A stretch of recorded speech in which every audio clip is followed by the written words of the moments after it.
নমস্কার, শুভ সকাল বন্ধুরা। আশা করছি আপনারা ভালো আছেন, আমরাও ভালো আছি। সীমাস ভিডিও ব্লগের একটি ভিডিওতে আপনারা সকলকে স্বাগত জানিয়ে আজকের আমার ব্লগটি শুরু করলাম। এই আমি এখন পাস্তা রান্না করছি। আমার ছেলে মেয়ে দিয়ে পাস্তা টিফিনে নিয়ে যাবে। মেয়ে নেবে এই পাস্তাটা আর ছেলে নেবে এই পাস্তাটা।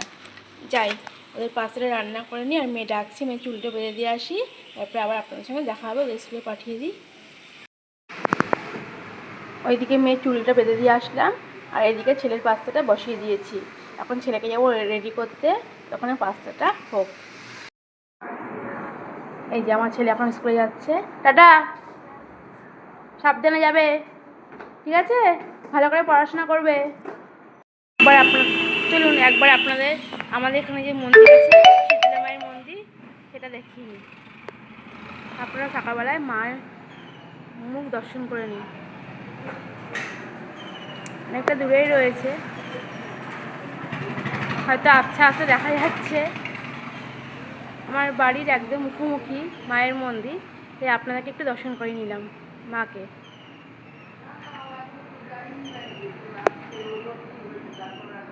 আর কাঁচের দরজা তো, এই জন্য ঠিক বোঝা যাচ্ছে না। যখন দরজাটা খোলা থাকবে তখন আপনাদের সঙ্গে একবার শেয়ার করে নেবো মায়ের মুখ।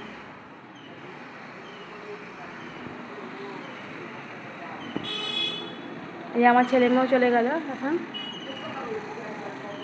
চলে যাচ্ছে স্কুলের পথে। এই যে আমি এখন বিছানাটা একটু পরিষ্কার করে নিচ্ছি। ছেলে মেয়েগুলো তো চলে গেল স্কুলে। সারাদিন যা অপরিষ্কার রেখে দেয় বিছানাটা, এর জন্য এটা এখন ভালো করে একটু ঝেড়ে নিই। রাত্রিবেলা একবার পরিষ্কার করি, আর একবার এখন সকালবেলায় তো করতেই হবে, বাসি বিছনা। এখন বিছানাটা পরিষ্কার করে নিলাম। এখন যাব, দেখি রুটি করব, গিয়ে কি খাবো। সকালবেলায় রুটিটাই খাবো ভাবলাম আজকে, রুটি করে নেব, তারপরে ব্রেকফাস্ট সেরে নেব। এই দেখুন আপনার দাদার কাণ্ড। বাড়ি থেকে যখন বেরালো আমাকে বললো কী কী সবজি আনবো গো। আমি বললাম বেশি কিছু এনো না, সব সবজি রয়েছে, শুধু পেঁয়াজ আদা নিয়ে এসো। এই দেখুন নিয়ে এসে শসা, পটল, পেয়ারা, অনেক কিছুই নিয়ে এসছে। তার সঙ্গে একটা তরমুজও নিয়ে চলে এসছে। আপনাদের দাদা বেড়া থেকে এসে বলেছি, মা বাজারে প্রচুর পরিমাণে তরমুজ উঠেছে, তাই নিয়ে চলে আসলাম। আমি যে ভালো করেছো, যা ঘাম হচ্ছে শরীর দিয়ে অর্ধেক জল বেরিয়ে যাচ্ছে। এই তরমুজই আমাদের জলের ঘাটতিটা পূরণ করে দেবে। যেহেতু তরমুজে প্রচুর পরিমাণে জল থাকে, তাই এই তরমুজটা খেলে জলের ঘাটতিটা পূরণ হবে, আর ডিহাইড্রেশন সম্ভাবনাটাও কমে যাবে। যাই এই সবজিগুলোকে এখন আলাদা আলাদা করে জায়গার মতো রেখে দেবো। বাজারের লোকটা যা করেছে, আমার খাটনি বাড়িয়ে দিয়েছে, সব সবজিগুলোকে একসঙ্গে করে দিয়েছে। এগুলোকে সব আমাকে এখন আলাদা আলাদা করে রাখতে হবে। আর এই তরমুজটাকে ফ্রিজে রেখে দেবো। আগে তো যখন ফ্রিজ ছিল না, তখন সবাই দেখতাম তরমুজ আসলে চৌবাচ্চার মধ্যে ডুবিয়ে রাখো, তো চৌবাচ্চার মধ্যে জলের মধ্যে ঠান্ডা থাকতো তরমুজটা, তারপরে বিকালবেলা সবাই কেটে কেটে খেত।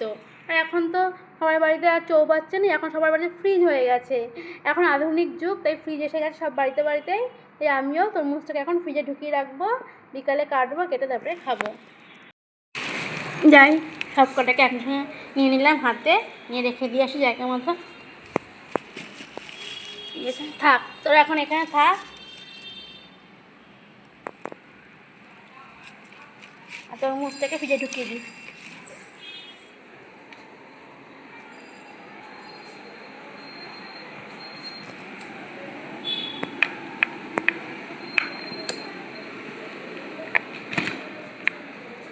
তরমুজটাকেও ফ্রিজে ঢুকিয়ে দেবো এখন।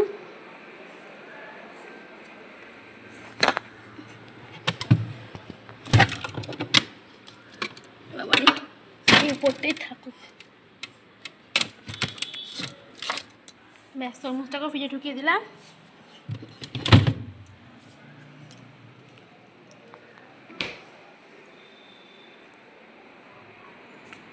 সবজিটাকে পরে বাস্কেটে রাখবো, থাকুক। আর এদিকে মাছের মধ্যে নিয়ে এসছে পমফ্রেট মাছ। মেয়ে যদি পমফ্রেট মাছ খেতে ভালোবাসে, এই পমফ্রেট মাছ নিয়েই চলে এসছে। আর বললে এসে যে বাজারে কোনো মাছ নেই, যা গরম পড়েছে মাছ এখন পাওয়া যাবে না। এখন সেই তো যা গরম, মাছের খুব এখন আকাল দেখা দেবে মাছের, তাই নিয়ে এসছে পমফ্রেট মাছ। যেহেতু আমি আর মেয়েই মাছ খাবো, তার জন্য এই 4টে মাছই নিয়ে এসছে। আর রোজই তো বাজারে যাচ্ছে, তাই আর বাসি মাছ খাই না, টাটকা মাছ সব নিয়ে আসে, টাটকা মাছই খাওয়া হয়। মাছ ধোয়া হয়ে গেল, এখন মাছের মধ্যে আমি নুনটা মাখিয়ে নেব। এখানে নুন দিয়ে দিলাম, তারপরে হলুদ দিয়ে দেবো।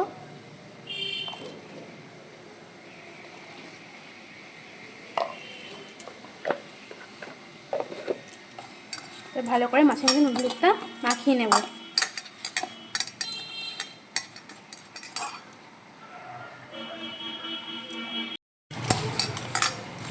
ভালো করে নুন হলুদটা মাছের মধ্যে এখন মাখিয়ে নেব।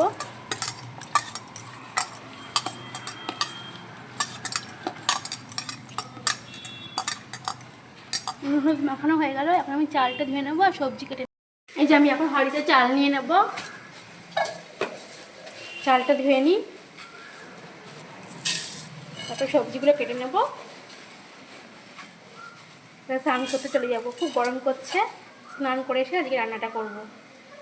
চালটাকে ধুয়ে নিই। এই চালটাকে এখন খুব ভালো করে ধুয়ে নেবো। আর এই চালের মধ্যে তো প্রচণ্ড নোংরা থাকে, এই জন্য যতক্ষণ চালের চালটা পরিষ্কার আসছে ততক্ষণই ধুতে হবে। এটা আর আমি পরিষ্কার করে কাজ করতে ভালোবাসি, এর জন্য আমি চালটা খুব ভালো করে ধুয়ে নেবো। যখন দেখবো পরিষ্কার জল এসে গেছে তখন আমি ধোয়া বন্ধ করে দেবো।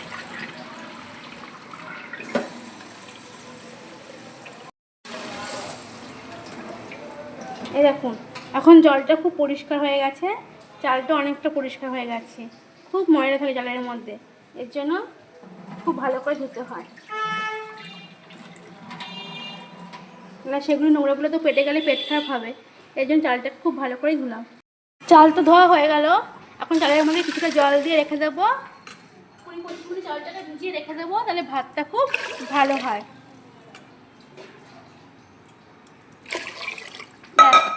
জল দিয়ে রেখে দিলাম, চালটা এখন ভিজুক, তারপরে 20-25 মিনিট পর ভাতটা বসাবো। ঢাকা দিয়ে রেখে দিই। এখানে আমি কিছুটা পরিমাণ ব্রাউন রাইস নিয়ে নিয়েছি। আজকে আমি ব্রাউন রাইসের চালের ভাত খাবো, সাদা চালের ভাত খাবো না।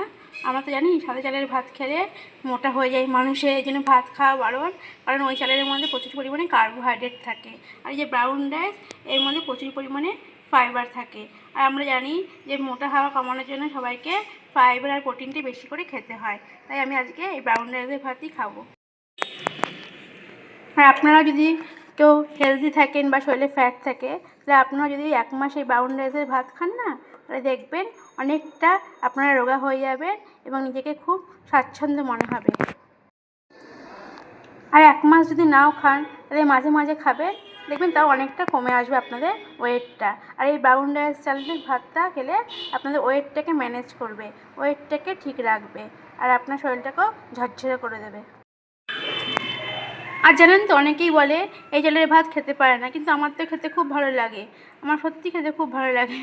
আর আমার মেয়েকেও দিয়েছি 2-1 দিন, ও বলেছে হ্যাঁ মা খেতে খুবই ভালো লাগছে। তাই আজকে ওকেও একটু দেবো, ওরও শরীরটা ভারী হয়ে যাচ্ছে, তাই ওকে একটু খাওয়াবো, আমিও একটু খাবো। তার সঙ্গে সাদা ভাতও দেবো আমার মেয়েকে, কারণ একটু কার্বোহাইড্রেট দরকার আছে শরীরে, একটু কার্বোহাইড্রেটও দেবো, একটু ফাইবারও দেবো। আমি স্নান করে নিলাম, পুজোটাও সেরে নিয়েছি। এখন গ্যাসটা জ্বালিয়ে নেবো, তারপরে ভাতটা বসিয়ে দেবো। ভাতটা বসিয়ে দিই, তারপর সবজিগুলো কেটে নেব। এই যে এদিকে সবজি রেখেছি, এই সবজিগুলো আমি এখন কেটে নেব।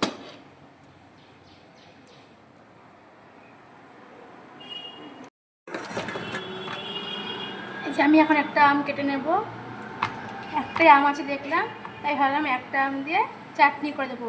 আমের টকটা দুপুরবেলায় ভাত খাওয়ার পর খেতে খুবই ভালো লাগে। দেখুন এই আমটা অনেকটা পেকে পেকেই আছে, এই আমের চাটনি করলে খুব ভালো লাগবে খেতে। আমি এখন আমটা ছুলে নেবো, তারপর চাটনিটা বসিয়ে দেবো। তারপরে আর বাদ বাকি সবজিগুলো কেটে নেব, এবার রান্না শুরু করে দেবো। আমটা আমার খুব স্লিপ কাটছে, আবার একটু পেকে পেকে গেছে তো, আমটা খুব স্লিপ কাটছে।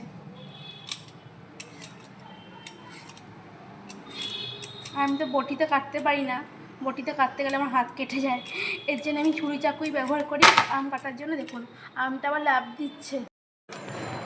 এই যে আমটা আমি এখন পিস পিস করে কেটে নেব।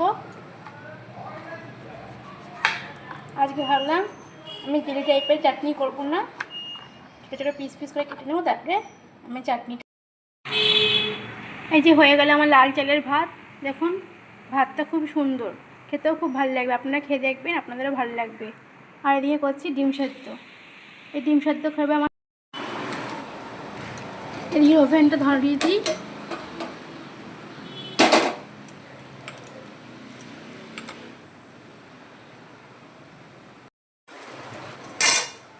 দিয়ে গ্যাসটা অন করে দিলাম, তারপরে কড়াইটা বসিয়ে দেবো। আমটাকে আমি এখন ঢাকা দিয়ে দিলাম, আমটা সেদ্ধ হয়ে যায়, তারপরে এই যে এখন ডিমের ডালনা করে নিচ্ছি। তখন লাউ শুক্তো করে নিয়েছি। লাউ শুক্তোর ভিডিওটা আপনাদের সঙ্গে শেয়ার করতে পারিনি, ফোনটা ডিস্টার্ব করছিল, তাই এখন লাউ শুক্তো হয়ে গেছে, ভাত হয়ে গেছে, মাছও হয়ে গেছে। এখন ডিমের ডালনা করে ফেলছি। ছেলে মেয়ে আসার টাইমও হয়ে গেছে, তাড়াতাড়ি করে রান্নাটা সেরে নিই, তারপরে ওরা আসি সবাই মিলে খেয়ে নেব। আজকে আমাদের দুপুরের মেনু এই যে ভাত, আমের চাটনি, পমফ্রেট মাছের ঝোল, সর্ষে বাটা দিয়ে। এখন তো সন্ধেবেলায়, তাই ভাবলাম চা খাবো, এই চা বানিয়ে নিচ্ছি। আর ছেলে মেয়েগুলোকে বললাম, কী রে কী খাবি, দুধ খাবি? ওরা বলে এখন তো সন্ধেবেলায় একটু চা করে নিলাম, চা খাবো। আর সোনাইয়ের বাবা এখনও আসেনি, উনি আসলে ওনাকে চাটা করে দেবো। তাই আমি এখন চাটা খেয়ে নিই। আর ছেলে মেয়েদেরই উঠে গেছে ঘুম থেকে। ওরা বললো যে মা আজকে আর দুধ খাবো না, বাবা বলেছে পিৎজা আনবে, হয়তো বাবা ওদের জন্য পিৎজা আনবে, তাদের পিৎজা খাইয়ে দেবো। যে পিৎজা চলে এসছে, এখন ছেলে মেয়েকে বেড়ে দেবো পিৎজাটা, এরা খাবে। অনেকক্ষণ ধরে অপেক্ষা করছে কখন বাবা পিৎজা নিয়ে আসবে আর খাবো। এই এখন চলে এসছে পিৎজা, এখন পিৎজাটা বেড়ে নিই, তারপর ওদেরকে দেবো। এই যে আমার ছেলে চলে এসছে, এখন পিৎজা ওপেনিং করছে। যে মা পিৎজাটা কিন্তু আমি খুলবো। এখন পিৎজা ওপেনিং করছো, গন্ধ গন্ধ চলে এসেছিস না, পিৎজার গন্ধ গন্ধ ওই ঘর থেকে। কী করে গন্ধ পেলি রে? গন্ধ পেয়ে যাস? হ্যাঁ নে, ওই দেখ বাবা পিৎজা এনেছে, কি ভালো পিৎজা। হ্যাঁ না না, খুব ভালো পিৎজা এনেছো, কালারফুল একদম। নে পিৎজাটা এবার রাখ, এই থালাতে রাখ, থালাতে রাখ। হ্যাঁ এখানে রাখ থালাতে। তোরটা নিয়ে নে, তোরটা নিয়ে নে, দিদিকে দেবো। একটা দুটো, ব্যাস। এই যে 2 টুকরো পিৎজা নিয়ে তুই চলে যা। চারটে চারটে তোর না, দিদির 2 টুকরো, তোর 2 টুকরো, ঠিক আছে। একটা থালাতে তাহলে নে, দিদিকে 2 টুকরো দিবি, তুই 2 টুকরো খাবি, ঠিক আছে। চ তাহলে আমি নিয়ে যাই পিৎজাটা এবার। এই যে মেয়েটাকে পিৎজা দিয়ে দিলাম, এনে শোনা তোর পিৎজা খা। Do you like pizza? Yeah ঠিক আছে, ওকে ওকে, খেয়ে নাও বাবু। Do you like pizza? Yes or no? Yes. Pizza কি ইয়াম্মি? ইয়েস ইয়াম্মি এম্মা পিৎজা। পিৎজা খেয়ে নাও, খেয়ে তারপরে পড়ে নেবে, ঠিক আছে। তাহলে বন্ধুরা এখন ভিডিওটা এখানেই শেষ করি। আপনারা সবাই সুস্থ থাকবেন, ভালো থাকবেন, আবার দেখাবে পরবর্তী একটা ভিডিওতে আপনাদের সঙ্গে। এখন আমার ছেলে খেয়ে নিক পিৎজা, তারপরে ওদের পড়াতে বসাবো, ওরা পড়তে বসে যাবে। তাই এখানেই আমার ভিডিওটি শেষ করলাম, টাটা।